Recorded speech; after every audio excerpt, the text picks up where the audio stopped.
ये आकाशवाणी है। कार्यक्रम संवाद के अंतर्गत प्रस्तुत है स्वच्छ भारत मिशन पहल और भावी योजना पर चर्चा। इसमें भाग ले रहे हैं स्वच्छ भारत मिशन के पूर्व महानिदेशक विशेष परियोजना अक्षय राउत और आकाशवाणी संवाददाता विजयलक्ष्मी कासोटिया।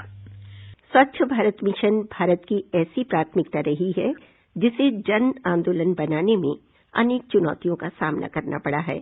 2 अक्टूबर 2014 को प्रधानमंत्री ने लाल किले के प्राचीर से 120 करोड़ भारतवासियों का आह्वान किया था कि वे स्वच्छता ही सेवा महात्मा गांधी के सपने को साकार करने के लिए सरकार का सहयोग करें। इसमें कोई संदेह नहीं कि सामाजिकता के साथ देशवासियों ने इस पथ को अपनाया है। आज जन समुदाय के व्यवहार में भी परिवर्तन हुआ है। देश में 10 करोड़ 28 लाख 67 हजार शौचालयों का निर्माण किया गया है। 6 लाख गांव खुले में शौच से मुक्त हुए हैं। आप स्वच्छ भारत मिशन के महानिदेशक रहे हैं और इस विशेष परियोजना में आपका महत्वपूर्ण योगदान रहा है। हमारे श्रोताओं को बताएं कि ये मिशन कितना अपने ध्येय को पाने में सफल रहा है। स्वच्छ भारत मिशन दुनिया की एक अनोखी कहानी है। दुनिया में इसकी कोई कंपैरिजन नहीं है क्योंकि इसको विश्व की सबसे बड़ा व्यवहार परिवर्तन की प्रोग्राम भी माना जा रहा है। खाली यही बात सच नहीं है कि इस प्रोग्राम के दौरान 5 साल की अवधि में करीब 11 करोड़ टॉयलेट्स बने, जो कि एक अपने हिसाब से एक रिकॉर्ड है। लेकिन उससे बड़ी उपलब्धि जो है कि खाली टॉयलेट बने नहीं, टॉयलेट का उपयोग भी हुआ। पहली बार आउटपुट से ज्यादा तवज्जो इसी बात पर दिया गया जिसको आउटकम बोला जाता है। तो इसलिए ओडीएफ का कॉन्सेप्ट जो है ओपन डेफिकेशन फ्री, उसका कॉन्सेप्ट आया क्योंकि वो लोगों के व्यवहार के साथ जुड़ा हुआ है। कोई बाहर नहीं जाए। जैसे अमिताभ बच्चन जी का बातों में आप लोगों ने देखा होगा शायद कि दरवाजा बंद, मतलब टॉयलेट के अंदर ही आप अपना स्वच्छता को आप रखेंगे और टॉयलेट का उपयोग करेंगे। हम लोगों के सामने ये बात आ रहा है क्योंकि आज राष्ट्रीय स्वच्छता केंद्र की प्रधानमंत्री जी ने आज विधिवत इनॉग्रेशन किया है और आज ये चर्चा बहुत महत्व हो जाता है क्योंकि 10 अप्रैल 2017 में एक अनाउंसमेंट था उनकी तरफ से कि दिल्ली में एक राष्ट्रीय स्वच्छता केंद्र की स्थापना होगा। इस केंद्र सारे आधुनिक जानकारियां, आधुनिक तकनीक जो स्वच्छता को रिलेट करके वो मददगार साबित होगा।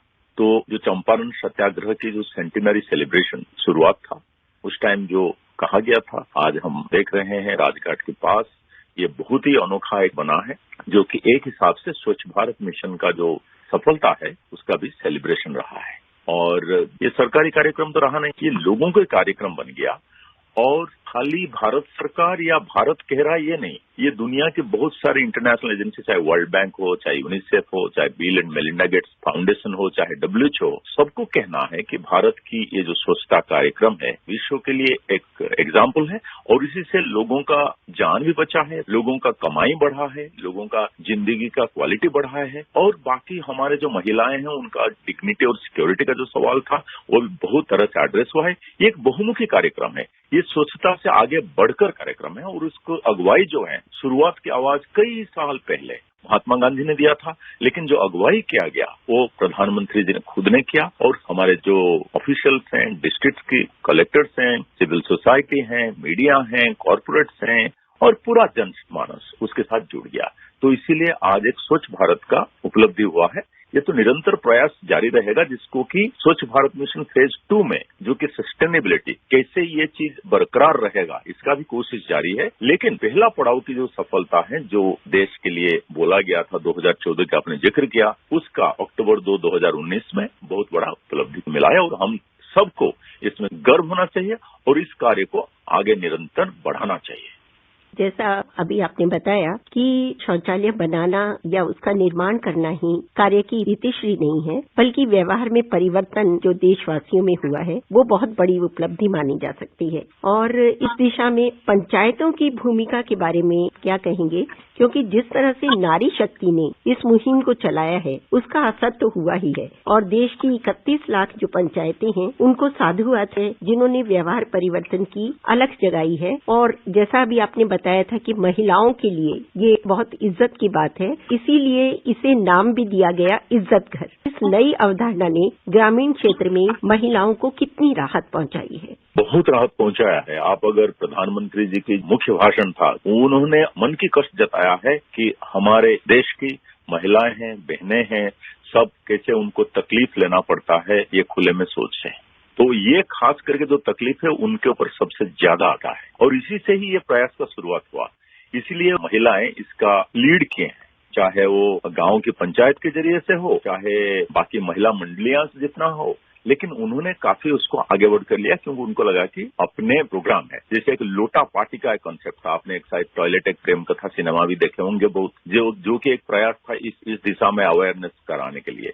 और उससे आपको पता चलेगा कि कैसे महिलाएं इस चीज का लीड लिया है। पंचायत की बात आपने कहा, एक कॉन्सेप्ट है, अगर इसका एग्जीक्यूशन किया जाए, पता लगा कि 4 स्तर जो है बहुत इंपॉर्टेंट है। उसको माना जाता है पीएम, सीएम, डीएम, वीएम, प्रधानमंत्री, मुख्यमंत्री, जिला की कलेक्टर और वीएम जो है विलेज मुखिया या विलेज मोटिवेटर, उनका बहुत बड़ा रोल रहा है। आपने 2.5 लाख पंचायत की बात किया, वहां पंचायत को उसमें मिलाकर काम करने से ही इस काम को शक्ति मिला है। और आज की तारीख में आप देखिए, हम लोगों का देश के सामने बड़ा समस्या पूरा विश्व के सामने आया, जो कोविड-19, उसमें एक माइग्रेशन का सिलसिला शुरू हुआ। रिवर्स माइग्रेंट लोग जो शहर में काम कर रहे थे वो गांव की तरफ जाने लगे। पहुंचने के बाद उनको खाली जान नहीं बचाना है, उनको भी जीविका प्रदान करना है। तो उसमें पंचायत भी आगे बढ़कर आए और उसी के दौरान आप देखिए पिछले 45 दिन में करीब 4000 कम्युनिटी शौचालय बने स्वच्छ भारत मिशन के जरिए।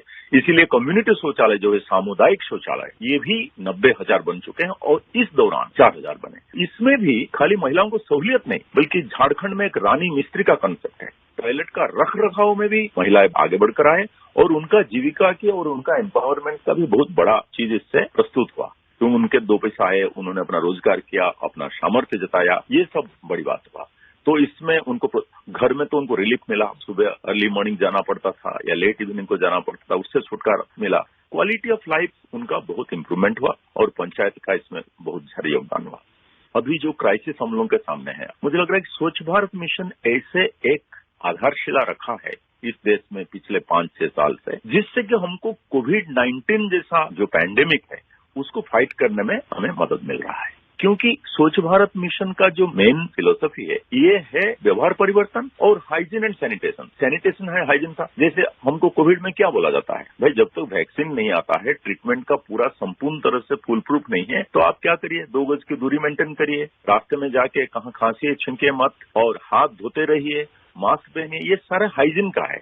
और हाइजीन और सैनिटेशन का एक बहुत बड़ा जो संस्कृति है 5-6 साल से स्वच्छ भारत की हेरिटेज है। स्वच्छ भारत मिशन प्रोग्राम से अब लोगों को इजी हो रहा है कि लोग इस बात को आगे बढ़ा के कोविड-19 से भी अपने को प्रोटेक्ट कर सकें। कोविड-19 का जब तक वैक्सीन नहीं होता है तो स्वच्छता ही इसका वैक्सीन है। तो स्वच्छता की आपको कहाँ सीख मिला? स्वच्छ भारत मिशन से। अभी कोविड-19 को फाइट करने के लिए अभी आपका जो मेन अस्त्र है वो है स्वच्छता। स्कूल में हो, चाहे कॉलेज में हो, फैक्ट्री में हो, माइंस में हो, ऑफिस में हो, रास्ते में हो, पार्क में हो, आपको स्वच्छता बरकरार रखना है। 2 गज की दूरी करना है, मास्क पहनना जरूरी है, सफाई का देखभाल करना है, सोप में हाथ धोना और ये सब तैयार होना, अपने आप को क्लीन रखना, ये सब बहुत काम में आ रहा है और ये हमको कोविड फाइट करने में भी मदद कर रहा है। एक सामुदायिक विचार का जो बात हुआ कि सब मिलके काम करेंगे, जो बेड़ा उठाना है कि भाई हम सब मिलके गंदगी को हराएंगे, जो स्वच्छ भारत मिशन से आपको मिला, तो उसको कोविड-19 में भी इसका इन्फ्लुएंस आ रहा है और इससे मदद मिल रहा है। कि आपने बिल्कुल सही कहा कि स्वच्छता के कारण ही स्वास्थ्य का ग्राफ बढ़ा है। वातावरण की स्वच्छता, व्यवहार में परिवर्तन, ग्रामीण और शहरी स्लम में भी इससे बहुत बदलाव आया है और इसमें कोई संदेह नहीं कि इस महामारी के दौर में लोगों के जो व्यवहार परिवर्तन है, इसने बहुत बड़ा संबल दिया है और रोगों को दूर रखने में अपनी महत्वपूर्ण भूमिका निभाई है। लेकिन एक समस्या और आती है, गांव में जो जल की समस्या है या शहरों में भी स्लम में जल स्रोतों का अभाव है, ऐसे में शौचालयों का जो इस्तेमाल है वो कितनी बड़ी चुनौती है? ये बात देखिए सही है कि शौचालय के रखरखाव में और लोगों को शौचालय उपयोग करने में पानी की जरूरत तो होता है, लेकिन ये भी देखा गया है 5 साल की स्वच्छ भारत मिशन के जो प्रयोग है उसी से देखा गया है कि ये बहुत एक मूल समस्या नहीं है। जो टॉयलेट बनाने की जो प्रक्रिया है वो मन में ही शुरू होता है। 2 ईंट, 1 पीस लोहा, 1 पैन जोड़ने से वो तो मामूली सा बात है, वो जमीन पर होता है, लेकिन जो मन में होता है वो टॉयलेट की कंस्ट्रक्शन निर्माण वहां से शुरू होता है। आप एक बार स्वच्छता को अपना लें और टॉयलेट बनाने को मान लें। ये स्टीप स्लोप रूरल पैन जो होता है, जो गांव में मैक्सिमम जो रिकमेंडेड है, जहां भी स्वच्छ भारत की टॉयलेट बनता है तो उसमें 1.5 लीटर पानी लगता है। उसमें ऐसे 5-10 लीटर नहीं लगता है, जो कि फ्लश सिस्टम में शहर में लगता है, बहुत पानी का यूज होता है, तो इसमें कम पानी का यूज होता है। और भी आगे आगे एडवांस टेक्नोलॉजी आ रहा है, लेकिन कम से कम ये जो नॉर्मल पैन यूज होता है जो टॉयलेट में, वो पानी का कम खपत होता है। दूसरी बात है, जो विलेज एक ओडीएफ डिक्लेयर होता है, उसको स्कीम के अंदर पानी को प्रायोरिटी देने में भी एक प्रावधान रखा गया है कि उनको पहले पानी पहुंचाया जाएगा, क्योंकि उनको प्रोत्साहन मिले कि टॉयलेट बनाने से पानी का भी गांव में सप्लाई में प्रायोरिटी मिलेगा। तीसरी बात है कि एक मैंने जो पहली पॉइंट बताया था उसको मैं और थोड़ा दोहरा रहा हूं। आप देखिए, बीकानेर पूरा ड्राई जिला है राजस्थान के, वहां पानी का बहुत कमी है, लेकिन पहले ओडीएफ होने में बीकानेर एक डिस्ट्रिक्ट बना है। उसका मतलब है जो अपना पानी के लिए, पीने के लिए, नहाने के लिए तरह तरह पानी जुगाड़ करते हैं, वो थोड़ी सी पानी और टॉयलेट के लिए रख सकते हैं।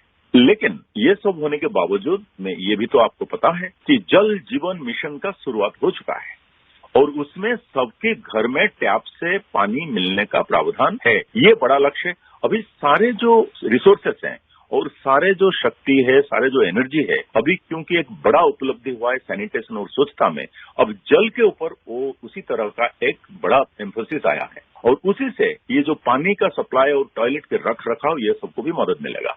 आपने इस बीच में सामुदायिक शौचालय की भी जिक्र कर दिया। सामुदायिक शौचालय में वहाँ जो लोकल एजेंसीज हैं और कॉर्पोरेट्स हैं, पंचायत हैं और जो गांव के लिए जो पैसा आता है, उसको जोड़ दिया गया है। ये जो शौचालय बनाने में, सामुदायिक शौचालय में, वो लिंकेजेस को इंश्योर किया गया है कि उसके बाद कोई कंपनी करेगा या पंचायत वाले करेंगे या गांव वाले मिलकर करेंगे या कोई दुकान कॉलोनी हाट में है तो वो कैसे करेगा। तो उसका सब लोकलाइज सोल्यूशन है कि भाई ये आगे आगे चलता रहे। तो मुझे लग रहा है कि एक बार स्वच्छता की कॉन्सेप्ट आ गया और गांव में, हमारा शहरों में, हमारा सारे जगह में ये कॉन्सेप्ट बैठ गया, तो पानी का जो जरूरतें हैं उसके लिए, सैनिटेशन के लिए और टॉयलेट के इस्तेमाल के लिए, वो अपने आप रास्ता खुल जाएगा। और जल जीवन मिशन जैसा प्रोग्राम, वो तो पानी के ऊपर ऐसे ही दिया जा रहा है क्योंकि आगे आगे पानी का सप्लाई भी बनेगा।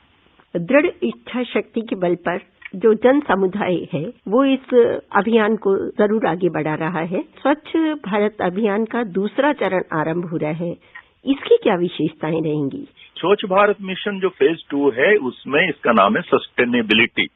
तो सस्टेनेबिलिटी में ये सारे चीज को नजर में रखा जा रहा है। एक तो है कि कोई भी बाई चांस एक्का दुक्का अगर टॉयलेट कहाँ छूट गया है, जो उनको जरूरत है उनको एक्सेस मिले। दूसरी बात है कि भाई ये सबका आदत बने रहें और यूज हो रहे हैं हर समय, हमेशा जो टॉयलेट का प्रयोग हो। इसी का एक नाम स्वच्छ भारत मिशन फेज 2 में आया है। दूसरा है जिसको ओडीएफ प्लस बोलते हैं, उसमें solid and liquid waste management है, ग्रे वाटर मैनेजमेंट है, जो गंदगी का पानी, चाहे जो जैसे आपका बाथरूम से या सब्जी वगैरह से जो पानी वानी निकलता है, उसके कैसे रिसाइकिल करके उसका कैसे यूज होगा। और जैसे उसको आगे आगे बढ़ाने से, जैसे मेंस्ट्रुअल हाइजीन में जो सैनिटरी मटेरियल निकलता है, जो उसका वर्ज्य है, उसको कैसे निपटान करना है। और जैसे फीकल स्लॉज मैनेजमेंट, जहां जहां फीकल स्लॉजेस होते हैं टॉयलेट का, चाहे वो शहर में उसका शायद समस्या थोड़ा ज्यादा है, लेकिन गांव में भी है, जहां उसका निपटान कैसे हो। ऐसे तो सस्टेनेबिलिटी होगा, जो स्वच्छ भारत मिशन फेज 1 का उपलब्धि जो है, टॉयलेट के व्यवहार को उसको सीमेंट किया जाएगा। और दूसरा जो ओडीएफ प्लस नेक्स्ट लेवल जो है, solid and liquid waste management, इसका काम बढ़िया से होगा। सर, आप हमारे कार्यक्रम में आए और इतनी महत्वपूर्ण जानकारी दी, इसके लिए आपका बहुत बहुत धन्यवाद। धन्यवाद आप सबको। नमस्कार। नमस्कार। प्रधानमंत्री नरेंद्र मोदी ने आज राष्ट्रीय स्वच्छता केंद्र का उद्घाटन किया। यह केंद्र राष्ट्रपिता महात्मा गांधी को श्रद्धांजलि के रूप में विकसित किया गया है। प्रधानमंत्री मोदी ने 10 अप्रैल 2017 को गांधी जी के चंपारण सत्याग्रह के शताब्दी समारोह के अवसर पर राष्ट्रीय स्वच्छता केंद्र बनाने की घोषणा की थी। इसके तहत आत्म में परिवर्तन के विश्व के इतिहास में सबसे बड़े स्वच्छ भारत अभियान की सफलता को दर्शाया गया है। आइए हम सब एक कदम स्वच्छता की ओर चलें। कार्यक्रम संवाद के अंतर्गत आप सुन रहे थे स्वच्छ भारत मिशन पहल और भावी योजना पर चर्चा। इसमें भाग ले रहे थे स्वच्छ भारत मिशन के पूर्व महानिदेशक विशेष परियोजना अक्षय राउत और आकाशवाणी संवाददाता विजयलक्ष्मी कासोटिया। ये कार्यक्रम आकाशवाणी के समाचार सेवा प्रभाग द्वारा प्रस्तुत किया गया। इसे आप हमारे mobile app news on AIR पर भी सुन सकते हैं।